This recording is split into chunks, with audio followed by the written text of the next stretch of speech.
Bem-vindos a mais uma edição do Real Talks. Eu sou o Guilherme Meira, diretor da área de locação de escritórios, e vou apresentar os destaques desse setor no primeiro trimestre de 2025. Começando pelas informações do mercado de escritórios de São Paulo. A absorção bruta no primeiro trimestre atingiu 195 mil metros quadrados, o maior resultado para um primeiro trimestre nos últimos 5 anos e 23% maior que o mesmo período do ano passado. Considerando apenas o mercado de melhor qualidade, foram cerca de 50 mil metros quadrados, alta de 18% em relação ao primeiro trimestre de 2024. A localização foi o principal fator de novas locações, com ativos em regiões centralizadas atraindo 75% das movimentações. Além disso, 70% das maiores locações da cidade ocorreram na região Marginal Pinheiros. Comércio, tecnologia, financeiro e saúde foram os principais setores que se movimentaram no trimestre. Já a absorção líquida atingiu 62 mil metros quadrados, alta de 20% em relação ao mesmo período de 2024. Trata-se do segundo maior volume dos últimos 12 anos e o 8º trimestre consecutivo de resultados positivos. Em relação ao novo estoque, foram registrados apenas 3 edifícios entregues na cidade, totalizando 12 mil metros quadrados. O baixo volume de novos empreendimentos, aliado à forte absorção registrada, resultou na queda de 0,6 pontos percentuais na taxa de vacância da cidade, atingindo 18,4%, o menor patamar registrado nos últimos 4 anos. No mercado AAA, a queda foi ainda maior, de 1 ponto percentual, atingindo 13,4%. Agora, falando do mercado do Rio de Janeiro. A absorção bruta no trimestre foi de 50 mil metros quadrados, equivalente ao mesmo período do ano passado, o que mostra a consolidação da movimentação de escritórios na cidade. Já no mercado de melhor qualidade, edifícios classe A e A+, houve aumento de 13% em relação ao primeiro trimestre de 2024. A localização também continua sendo o principal critério para a movimentação das empresas, com as regiões Centro, Barra e Botafogo representando 86% de toda a absorção bruta da cidade no período. O Centro, inclusive, voltou a ser destaque local, com quase metade de toda a movimentação registrada. O governo foi o principal tomador de espaços no trimestre, seguido pelos setores de saúde e advocacia. A absorção líquida no primeiro trimestre foi 3 vezes maior que a registrada no mesmo período de 2024, mantendo-se em patamares positivos nos últimos trimestres. A falta de novo estoque, combinada com a absorção líquida positiva, resultou em um recuo de 0,8 pontos percentuais na taxa de vacância, quando comparada ao final de 2024. Já no mercado de melhor qualidade, a vacância se manteve estável no trimestre, após redução considerável ao longo do ano passado. Esse foi o resumo do primeiro trimestre para os mercados de escritório de São Paulo e Rio de Janeiro. Agora, vocês ficam com a Gabriela Gregori, que vai detalhar os números de Industrial Parks. É com você, Gabi.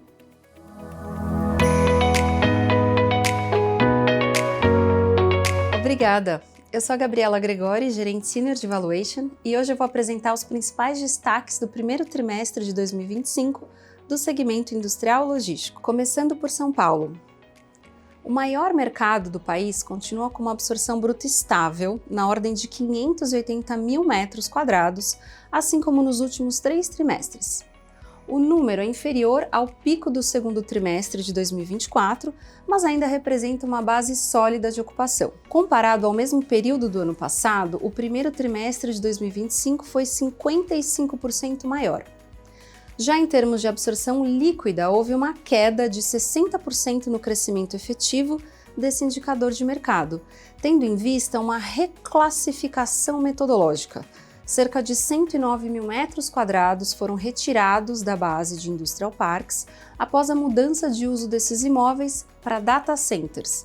Sem esse ajuste, o volume líquido seria somado 215 mil metros quadrados. Essa movimentação das empresas, apontadas através das absorções tanto a bruta como a líquida, estiveram muito concentradas pelo setor de e-commerce e do 3PL. Ao analisar o novo estoque entregue de mais de 160 mil metros quadrados, observamos uma concentração de empreendimentos no Raio 30 aqui em São Paulo, sendo 94% do volume nessa região. Por outro lado, em termos de vacância, São Paulo alcançou uma das menores taxas de vacância dos últimos 13 anos, encerrando esse primeiro trimestre com 9,2%, mesmo com um ajuste na base sólida de ocupação, afetando a absorção líquida. Por fim, esses indicadores mercadológicos têm demonstrado um consequente aumento dos aluguéis, tanto nos preços pedidos como nos transacionados. Focando agora no mercado de Minas Gerais. O segundo maior mercado logístico do país iniciou o primeiro trimestre desse ano com um aumento de quase 60% na absorção bruta se comparado ao primeiro tri do ano passado. Foram cerca de 230 mil metros quadrados absorvidos no estado, o terceiro maior na linha histórica e o primeiro se compararmos só o primeiro trimestre. Ao analisarmos a absorção líquida, o primeiro trimestre representa 64% de todo o volume acumulado no ano de 2024, alcançando quase 150 mil metros quadrados. Esse aumento expressivo na absorção do estado foi muito motivado pelas empresas de e-commerce, que participaram de quase 60% dessas movimentações. A vacância geral de Minas Gerais chegou a 11,4% nesse início de ano, com uma redução de meio ponto percentual em relação ao final do ano passado. As regiões com os menores índices de vacância atualmente são Nova Lima e Ribeirão das Neves, com 0% e 3% respectivamente. Falando agora sobre os dados do Rio de Janeiro. Depois de uma absorção líquida recorde no ano passado, esse primeiro trimestre de 2025 teve uma movimentação tímida de 100 mil metros quadrados de absorção bruta e apenas 2 mil metros quadrados de absorção líquida. O ramo de atividades detentor de quase 70% dessa movimentação foi o 3PL, seguido pelo e-commerce. Essa discreta movimentação, somada à ausência de novo estoque entregue nesse início de ano, ocasionou em uma estabilidade na taxa de vacância, que se mantém na casa dos 12%, a menor taxa de vacância em 11 anos no estado do Rio de Janeiro. A região central, juntamente com Jacarepaguá, são as regiões com os menores índices de vacância no estado do Rio de Janeiro. Por fim, dado o baixo volume de entregas nas principais regiões e a demanda resiliente nos principais mercados, entendemos que há uma tendência de aumento no movimento de pré-locações nacionalmente. Este foi o panorama geral do mercado imobiliário nesse primeiro trimestre de 2025. Não percam as nossas próximas edições, siga a CBRE nas redes sociais e muito obrigada a você por acompanhar mais essa edição do Real Talks.